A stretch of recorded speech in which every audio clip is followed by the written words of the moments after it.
So I guess welcome back from lunch, half or so of you. By a show of hands, who was at our cannabis workshop back in like spring of 2017? Bill, yep, cool. Right on. So this is kind of parasitizing what we did in the past, but I'm Justice Rasmussen, and that's Catherine Talbot. We're both with the Calaveras County Agriculture and Weights and Measures Department. And what we will be requiring of you guys is essentially to come in, obtain the operator ID, regardless of whether or not you guys spray chemicals, what chemicals you spray. Obviously, they have to be legal for what is allowed on cannabis. But we will be requiring you to come in and deal with both our weights and measures side and our pesticide use enforcement side. So our doors are always open between the hours of 8 and 4, Monday through Friday. So just a quick overview of what we do. Pesticide use enforcement, like I said, we don't treat you guys any different. We're going to do the same thing with walnut growers, cherry growers, rangeland, anybody spraying rangeland, or even a pest control business like Clark.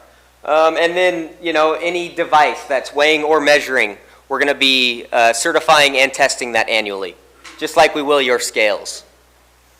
Other aspects, we're going to do the roadside spray, invasive weed eradication, nursery inspections, certified producers, farmers market inspections. Speaking of scales, a lot of people will probably end up with like a farmers market scale weighing in pounds, but we'll go over that later. Okay, the players involved, kind of how we relate. So there's EPA, and then at the federal level, that kind of delegates pesticides in terms of our enforcement. So anything with an EPA registration number is a pesticide that we are going to want reported. And we'll go over that in a bit. And then there's CDFA, who is essentially our regulatory body for producers like you guys. And then there's DPR, that's another state agency that oversees our pesticide use enforcement program, and essentially how we issue operator IDs, how we enforce laws and regulations. Then there's Department of Measurement Standards. Again, that's our regulatory body at the state that involves our weighing and measuring devices, certifying our devices. They certify our standards. So when we're going to be weighing your scales with our weights, those standards have been certified by Division of Measurement Standards. And Calaveras, or the County Agricultural Commissioners, obviously us. So we're kind of twofold. We kind of, some counties will break it apart or have previously where you have the Agricultural Commissioner and then you have Weights and Measures Department. We're all in the same. So we're kind of both a pesticide use enforcement inspector and a weights and measures inspector. So you kind of kill two birds with one stone with us. We'll go over a lot of this in the later slides, but we're not treating you any different. As farmers and ranchers, we're going to require you to get the operator ID for pesticide use reporting. We're going to require you to report your use of pesticides, post the documents that you need for your pesticide use. Train your employees, have certified trainers. And then storage, use of the pesticide is all going to have to be up to code. And then obviously having a scale. So what the operator ID is, I'll go over this all really quick because you're going to come into our office and do all this. We'll give you all the paperwork, yada yada. Essentially, we'll give everybody a unique operator ID number. Issued to you, the operator of the property, the manager of the property. You can get a letter of authorization. Say you're the owner of the license, but you're not going to be the guy that's mainly in charge of the farm. You're, say in the Bay Area 90% of the time. You can have somebody delegated with a letter of authorization, and that's online on our website that you can get that says, Joe Smith is my employee, and he's in charge of my farm, managing my farm. Farm manager is what you'll put. And then you sign it, he signs it, and now that guy is essentially the guy in charge of the program. for pesticide use. This is just an example of what a pesticide use report looks like. You'll get one exactly like that.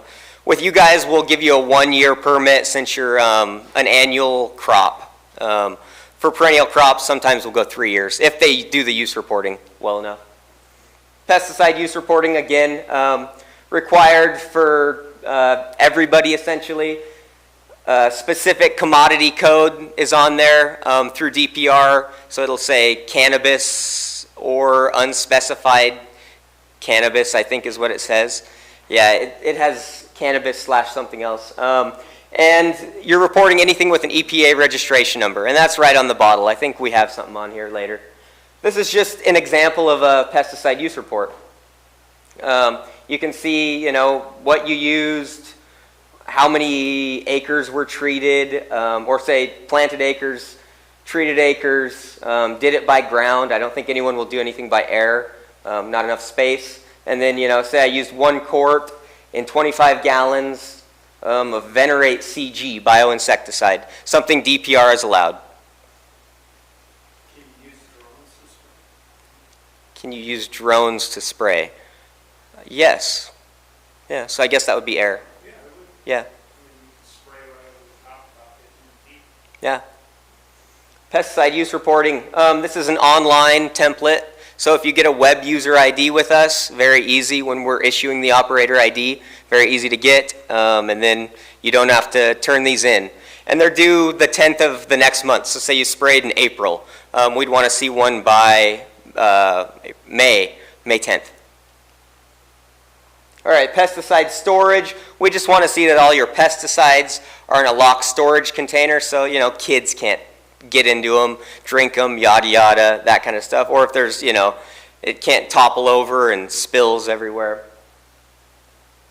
You shouldn't have any danger or warning chemicals, but if you did, then you would need one of those signs down at the bottom left. But that's an example of a pesticide storage at the bottom right from the last time we had the program, and it's adequate. It has a lock on it. Personal protective equipment required for all employees is eye protection. The Z87 on the eyewear is the regulation we're looking for when we look at the eyewear. Temple and brow protection is technically what it says. And then gloves. And those are going to be the gloves that are not flock lined, but they are, what's the word I'm looking for? Yeah, but they got to be 14 mil. So they got to be pretty thick. Like the dishwash gloves are probably 14 mil, but they can't be flock lined. So they got to be like that plastic coating. Chemical resistant. Personal protective equipment storage. Don't store your PPE with your chemicals. Okay, pesticide container disposal. I heard this was brought up earlier. Essentially what we want to see, triple rinsed and then put back into whatever you were spraying, your spray tank, and then cut a hole in it so that it can't be filled up with something else. Okay, scale certification. This is kind of a big one. Make sure when you guys do buy a scale that it is INTEP or CTEP approved. And it should say that on that paper out there. It's on the very top. I don't really love the paper that DMS put out, but it has pertinent info on the very top for what we're looking for. Essentially, you guys are going to be larger producers of product. You're not necessarily going to be weighing down to the gram. You might be weighing down to what, the pound, right? The kilogram. So yeah, so we're going to be weighing, you know, down to the pound or the kilogram. So I would say if you're not going to be weighing any less than pounds, get a class 3 scale. If you're going to be weighing down to the gram, get a class 2 scale. A typical one last time that people got was like the company A&D. They had an EK1200i that made the class 2 scales. It was good, it was adequate. Essentially that was the class 2 weighing down to the gram. Farmers market scales work great for the class 3. Just Google Class 3 legal for trade scale, and you should find a bunch. And then the weighmaster license is required. That's online. Essentially, you can find that on DMS's website to sign up as a weighmaster. All right, I think Catherine's up. Okay, so we are the government. Government loves paperwork, and we're going to require you to do a bunch of paperwork. So just some quick definitions. A pesticide is any product you put on a plant to kill a pest. And that pest could be an insect, another plant, a fungi, a mite, a rodent. So any of those are considered pesticides. A handler is anybody who handles the pesticides. If you hire people in later on to come into your field to harvest, those would be field workers. Safety data sheets you're going to need along with the label, and PPE is your personal protective equipment. So we're just going to use some of these terms over and over again. Because you're ag, if you have people who are applying pesticides, you do need a decontamination site. Basically, that's a place where they can have water, single-use paper towels, and eye wash. And if they are applying pesticides, they should be able to have a clean change of coveralls. Just in case you spill the pesticide on you, you want to get that material off you right away. And then if you want to continue going on, then you can put on another pair of coveralls. Very few of our products have an REI, or a restricted entry interval. Some REIs are as simple as until the product dries. Some of them are very specific that say 4-hour, 12-hour, you need to abide by that. Remember that the label is the law. Whatever that label says that you have to do, that's what you have to do. And then we'll go over some of these other things. So training, if you are going to be applying pesticides on your own, in your own ranch, farm, you are considered trained because you're the owner. If you have someone else do that, you have to train them, and the training has to be done annually. And there are some very specific ways and people who can do that training. And when you come into our office, we can talk to you about that. Trainers are someone who have qualified cards. So if you have employees, you will have to have a written training program, and we have all of these forms we will provide to you when you come over to see us. There's your training record. So we just have a couple of examples of some of the pesticides that you may be using. Now, a lot of the things that are okay for you guys to use are what's called exempt products. So there are many products that are exempt from getting that EPA registration number. These are things like thyme oil, rosemary oil, geranium oil, some of the biologicals, some of the bacteria. Some of them do, some of them don't. Like neem oil, many neem oils are exempt, but there are some neem oils that have EPA registration numbers. So you just have to look at that product label and see what it says. If it's exempt, it'll say right on there, it's exempt. If it isn't, it'll have an EPA registration number on it. So this is a product that has an EPA number on it. And is that so that EPA registration number is right here. And it's usually right under the name. Sometimes it's, like down here. So even though something is organic or OMRI listed, doesn't mean that it is exempt. They may still have these EPA registration numbers on them. And so this is all of the information. Like I said, the label's the law. Here is the personal protective equipment that you need to have for your workers.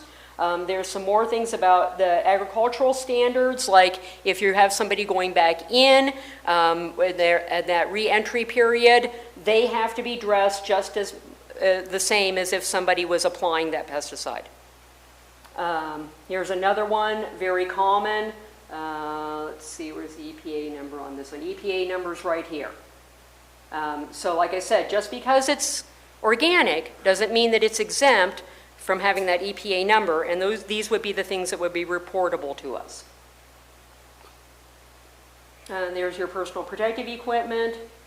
And then along with having that label available, you also have to have safety data sheets. And these can be easily downloaded on the internet, but we do want you to have those as well. It gives you lots of other information like, you know, what would happen if you splash it in your eye? What would happen if you accidentally drank this stuff? What do? Do you induce vomiting? Do you say, no, don't vomit? You know, get this person to the hospital immediately. All of that information will be in your SDS sheets. And everything we do is basically to keep you safe. We want you to be safe, and we want everybody working on your farm to be safe. And all of these regulations are geared towards that. So this is just a safety data sheet for that same product, the Regalia CG. And then, like I said, we love us some paperwork. So we have a lot of required postings, and out there on the table, we did bring these. These are required paperwork, and it tells you if you have no employees, what we require of you.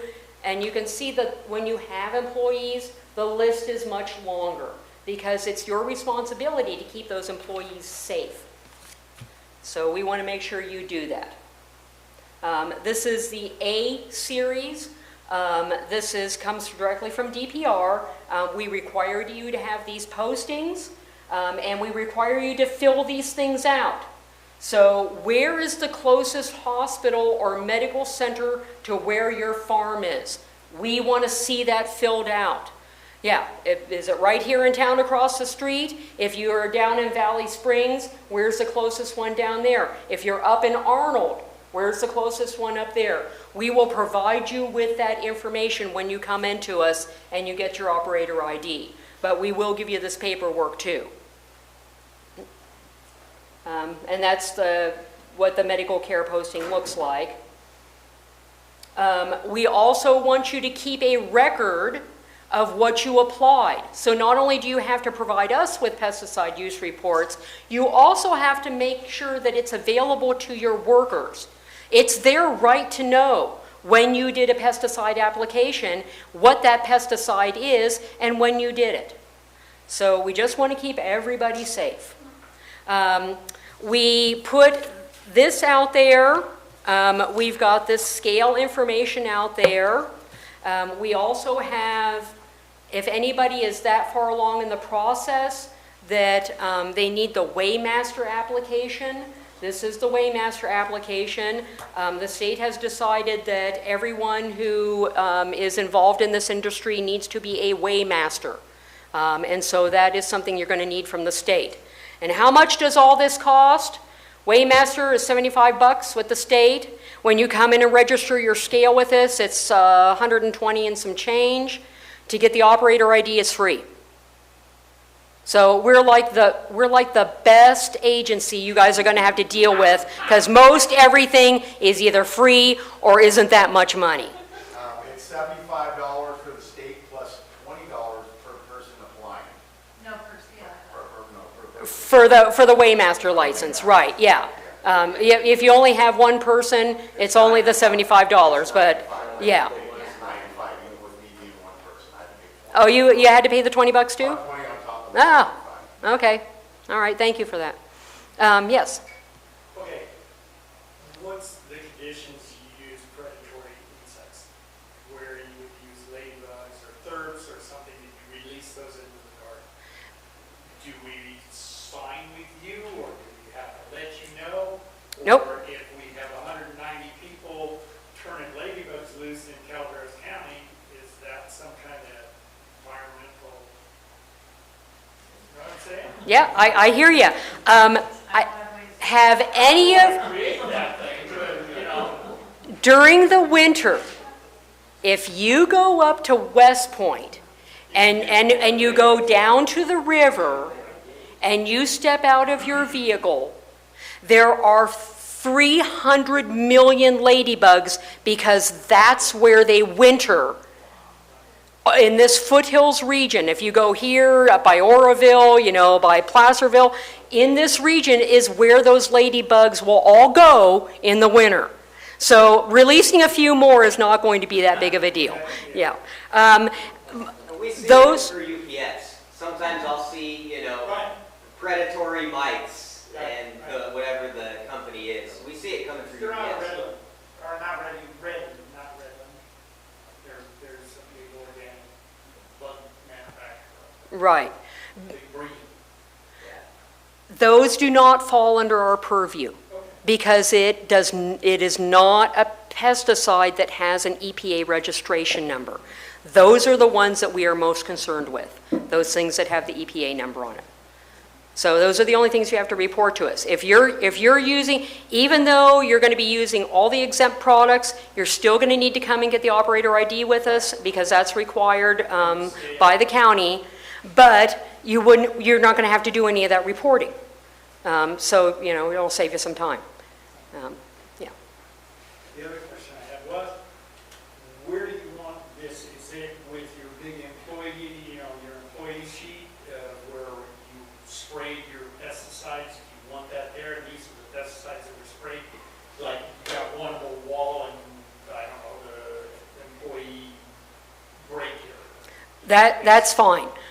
In some places that we go to, some of the, you know, like some of the walnut orchards, there's no building there. But they still have to have those postings. And so it's wherever the employees gather.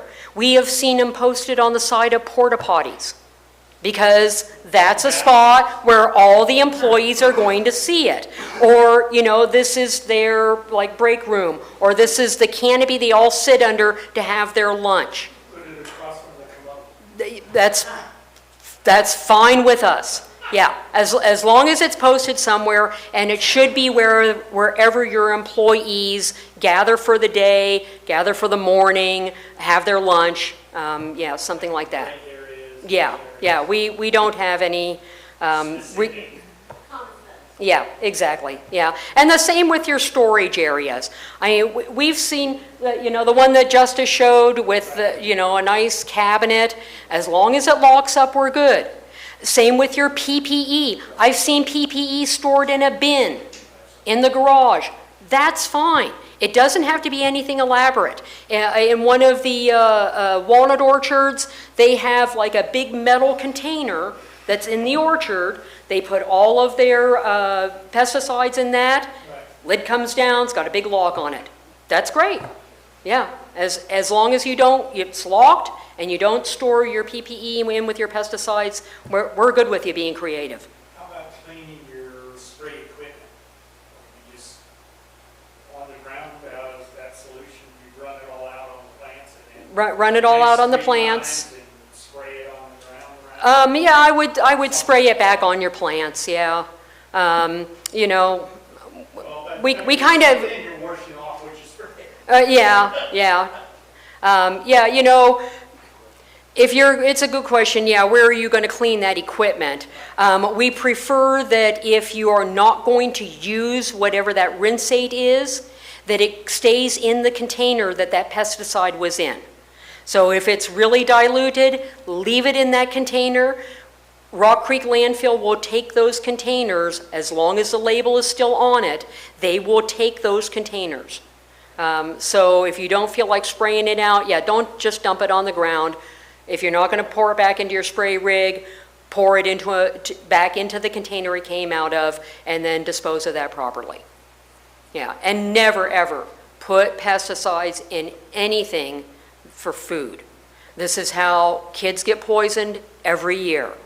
You know, Dad brings home, some pesticide. He poured it in a Gatorade bottle. He got out of his truck, the Gatorade bottle's sitting there. Kid comes along and, oh, wow, Dad left a drink. And now, you know, you're rushing the kid to the hospital.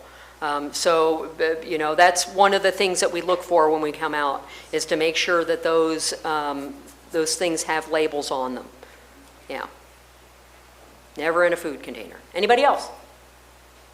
Well, we look forward to seeing all of you in the Ag Department. We're kind of the last stop, after you get through everything else. Give us a call, make an appointment, and we'll get you signed up for that operator ID. If you need these, they're out on the table.